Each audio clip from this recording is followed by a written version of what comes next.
I'm in Washington, standing in front of the Supreme Court building, where in 2004, 2006, and 2008, the Supreme Court declared that the Bush administration had acted outside the law and had to stop.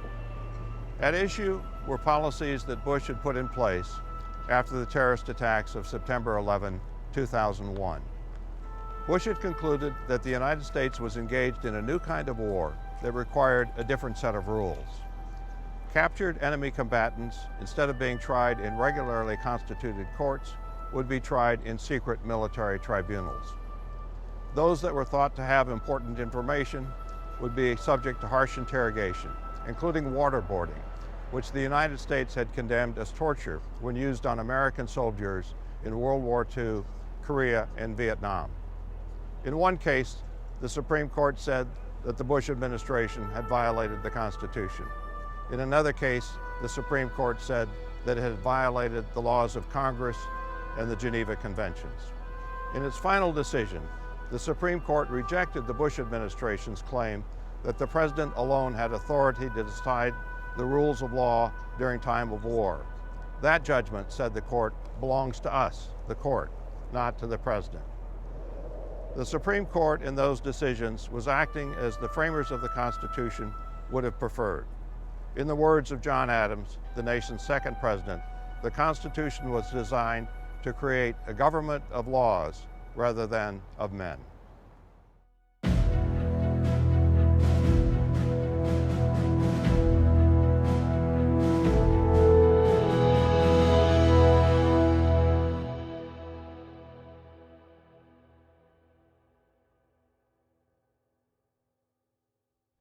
A century after the U.S. Constitution was written, William Gladstone, the four-time Prime Minister of Britain, declared it to be the most wonderful work ever struck off by the brain and purpose of man. Gladstone admired the Constitution for the precedent it set. The nation's highest authority would be the words of a document, rather than the dictates of a top ruler. Today we take that idea for granted, but in 1787, when the Constitution was written, it was a revolutionary idea. Elsewhere in the world, the law was what the king said it was. His word was law. America would be governed instead by a constitution that put limits on what those in power could do. In this session, we'll look at why the framers of the Constitution were determined to limit the power of government. Then we'll look at how they built the concept of limited government into the Constitution. Finally, we'll examine whether the Constitution has actually served as an effective check on government. The American Revolution was fought to overthrow what the Declaration of Independence called the absolute tyranny of the British king. The framers worried that the U.S. government might itself become tyrannical. It is said that Benjamin Franklin, asked by a woman what type of government the Constitution had created, replied, "A republic, ma'am, if you can keep it." How do you prevent government from becoming tyrannical? You might think it's a constitution that strips government of nearly all power. Some Americans today think that way. A U.S. Senate candidate recently ran on a platform that claimed, "The government which governs best is the government that governs least." The writers of the Constitution knew better, a lesson they had learned the hard way. When the American states declared their independence from Britain, they wrote a constitution called the Articles of Confederation. The Articles established a national government, but gave it almost no authority. It had no power to tax, but instead had to petition the states for money. The states were slow to pay, and often paid less than their promised share. During one 5-year period, Georgia and North Carolina paid nothing, not a single dime, to the national treasury. So think about your own finances. What do you do when you're short of cash? Well, for starters, you probably cut back on your spending. You get really desperate, you might try to sell your valuables. Well, that's exactly what the government of the Articles did. To save money, it slashed the Army to less than 1,000 men. To raise money, it sold the Navy's ships. This at a time when Britain still had a large army in Canada, and Spain had one in what is now Florida. How would the country defend itself if attacked by Britain or Spain? No wonder that George Washington questioned whether the United States deserved even to be called a nation and worried that it would descend into chaos, opening the door to a tyrannical leader. Now, the Constitution was meant to fix the defects in the Articles of Confederation, but the writers were also determined that the new government not be so strong as to threaten liberty. So their strategy was to grant the national government necessary powers, including the power to tax, while at the same time placing strict limits on its authority. This strategy included denials of power. Officials would be prohibited, for example, from putting someone in prison and throwing away the keys. This was a common practice at the time in Europe. Opponents of the king were locked away for as long as the king wanted, forever in many cases. That practice would be prohibited in the United States. The Constitution gives the accused the right to appear before a judge who will determine whether authorities have enough evidence to warrant detention. The writers also sought to limit government through grants of power. Article 1 of the Constitution, the very first article of the Constitution, gives Congress 17 specific powers, such as the power to tax, the power to raise an army and navy, the power to regulate commerce. These grants give power, but they also deny power. Powers not granted to Congress, those not on the list, are denied it. In a period of history when other governments admitted to no limits on their powers, this was a substantial limitation. As originally written, the U.S. Constitution did not include a Bill of Rights, a list of specific individual rights, such as freedom of speech. The framers thought a list was unnecessary, because government had only those powers granted to it, and it had not been granted the power to deny people their rights. Thomas Jefferson was among the many who thought otherwise. Jefferson had included a Bill of Rights in the Virginia Constitution he wrote at the outbreak of the Revolutionary War, and other states had followed his example. Said Jefferson, "A Bill of Rights is what the people are entitled to against every government on earth." In response to such objections, the first Congress passed a series of amendments that were quickly ratified by the states. These amendments, the first 10 to the Constitution, are called the Bill of Rights. The Bill of Rights is a clear example of limited government. If you were arrested tomorrow and had no money, the judge doesn't have the option of saying, "Tough luck, buddy." The government is required by the Sixth Amendment to provide you a lawyer and to pay for it. Now, the framers didn't think that words alone, written grants and denials, would be enough to control those in power. They wanted something stronger. That something was to divide the government into separate branches and pit them against each other. This was not a new idea. The French theorist Montesquieu had proposed it nearly a half a century earlier. "Where there is no separation of powers," he wrote, "there can be no liberty." But the framers gave Montesquieu's idea a new twist. Rather than completely separating the branches, as he had proposed, they overlapped them so that each was better positioned to act as a check on the others.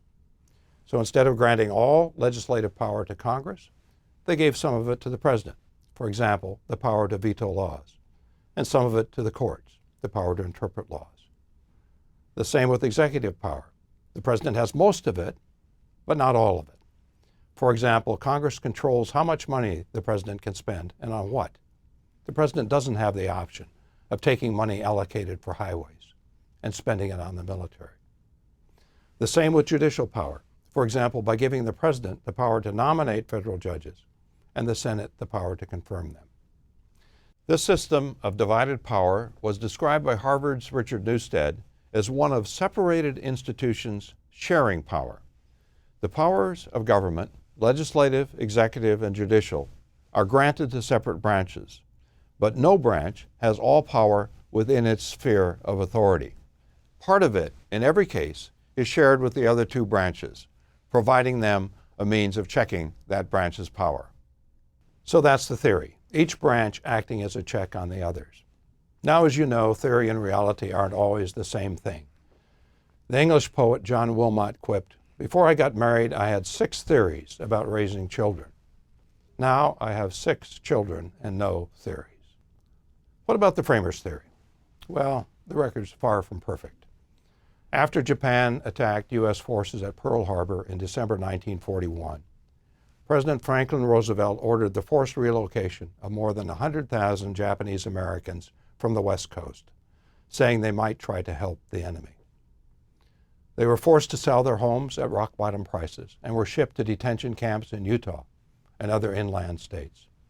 They lived out the war behind barbed wire, watched over by armed guards. Their advocates looked to Congress for help. Instead, Congress embraced Roosevelt's policy. Not a single senator or House member voted to rescind it. 3 times the Supreme Court reviewed the policy. Each time it upheld it, though it was clearly unconstitutional. Racism played into the relocation policy. America had a long history of discriminating against Asians. Chinese were blocked from entry in 1883. Japanese immigration was effectively blocked in 1907. When the survivors of the Titanic arrived by rescue ship in New York Harbor in 1912, they were taken ashore, except for a handful of Chinese crewmen. They were not allowed to set foot on American soil. Ironically, Japanese Americans were allowed during World War II to volunteer for combat in Europe. They made up the entirety of the U.S. Army's 442nd Regiment. That regiment became the most decorated combat unit of its size, not only in World War II, but in the whole of U.S. military history. 21 of its soldiers received the Congressional Medal of Honor, the nation's highest award. In 1988, the United States issued a formal apology for its mistreatment of Japanese Americans, saying it was the result of race prejudice, war hysteria, and a failure of political leadership. As the relocation policy indicates, America is not a stranger to tyranny, the powerful trampling on the rights of the weak. Such episodes, however, are relatively few in number, and the system of checks and balances is a reason. Scores of times, the President, Congress, or the Supreme Court has intervened when another branch has overstepped its constitutional authority.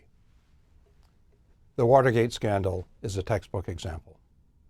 On a June night in 1972, a security guard at the Watergate buildings in Washington, D.C., noticed that the latch on the door to the Democratic Party's national headquarters had been taped open. He removed the tape and went away. Coming back later, he noticed the door had been taped open again. He called police. They caught 5 men inside, installing bugs in the phones and ceilings. As it turned out, they had links to President Richard Nixon's re-election campaign. Nixon denied that anyone at the White House had knowledge of the break-in. In truth, the Watergate break-in was part of a much larger dirty tricks campaign aimed at guaranteeing Nixon's re-election. The dirty tricks included wiretaps, tax audits, burglaries of Nixon opponents, paid in part with money laundered illegally through Mexico. A turning point occurred when, during a Senate investigative hearing, a White House assistant revealed that Nixon had tape recorded all his Oval Office conversations.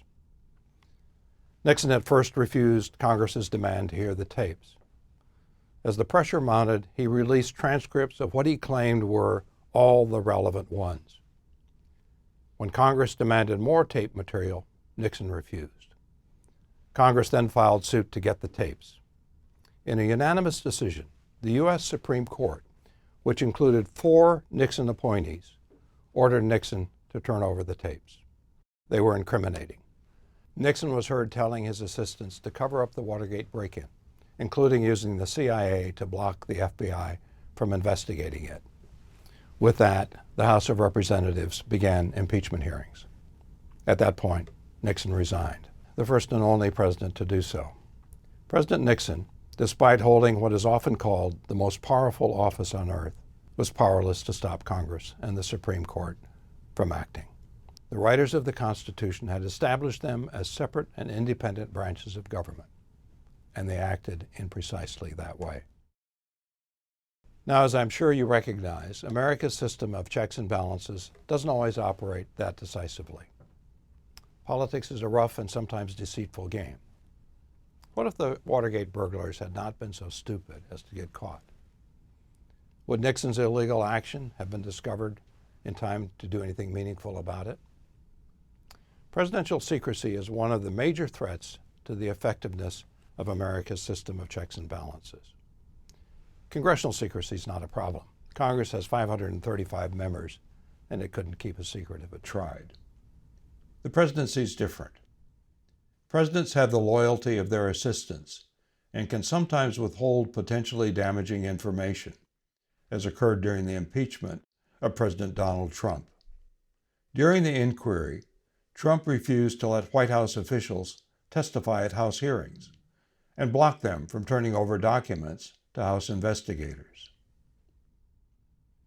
Now, a different type of threat to limited government is illustrated by the federal government's detention of Japanese Americans during World War II. In that case, all three branches thought a breach of the Constitution served the nation's interests in time of war. There's another threat that has shown itself to be important. It can be seen in a situation we discussed earlier, the Bush administration's anti-terrorism policies. As mentioned, the September 11 terrorist attacks convinced the Bush administration that the war on terrorism required a new set of rules. The rules for handling enemy captives were hatched in secrecy to keep them from scrutiny by Congress. They were also kept secret from those in the administration, including Secretary of State and former Army General Colin Powell, who would have objected. Slowly, information about the policies leaked out, in some instances through news stories, in other instances through legal cases being argued in federal courts. As the information came out, there were calls for congressional hearings, but almost none were held. Even the Supreme Court rulings in 2004 and 2006 against Bush administration policies did not prompt Congress to launch high-profile hearings. Then, in 2007, the number of congressional hearings increased dramatically. Why was that? Why was Congress initially slow to scrutinize Bush policies, but then suddenly eager to do so? As you might have guessed, the answer is partisanship. Through 2006, Republicans controlled the House and the Senate, and thereby controlled the scheduling of hearings. They were not at all interested in holding a Republican administration to account for its policies, knowing that it would hurt their party. Things changed abruptly after Democrats swept the 2006 congressional elections and took control of the House and Senate in early 2007. Democrats now controlled the hearing process, and they called one hearing after another. Seeking partisan advantage, they were keen to grill the Bush administration on its war policies. That situation arose again in 2019. During the previous 2 years, when Republicans controlled the House of Representatives, Russia's effort to tip the 2016 presidential election in Donald Trump's favor was the subject of relatively few hearings, and the issue of the Trump campaign's contacts with the Russians was the subject of even fewer. But when Democrats took control of the House in 2019, the number of hearings multiplied, and the inquiries probed more deeply, including whether the president had unlawfully tried to obstruct the Russia investigation. Okay, let's wrap up what we've said in this session. As we noted, the Constitution was designed in part to provide for limited government, meaning a government not so powerful as to threaten liberty. The Constitution contains various controls on government, including grants of power and denials of power. However, the key mechanism is the separation of powers between the three branches, the executive, the legislature, and the judicial. The powers of the branches are overlapped so that each branch can more effectively act as a check on the others. The system doesn't always work as intended. It weakens when, as in the World War II relocation policy, the three branches are united in thinking that the national interest is served by ignoring the Constitution. It weakens when a president succeeds, even for a time, to keep unlawful actions secret. And it weakens when the presidency and Congress are controlled by the same party. Then the majority party in Congress might seek to play down the issue. Although the U.S. system is not a perfect check on power, the record also shows that on many occasions, dozens and dozens of them, it has helped to rein in abuses of power. We'll never know, of course, how U.S. history would have differed if the Constitution had not been based on a system of checks and balances. But the fact that some leaders have tried to operate outside the law suggests they would have done so more readily and more outrageously if the other branches had been powerless to check their actions. There was a great deal of wisdom in what John Adams said in a letter to Thomas Jefferson. I say that power must never be trusted without a check.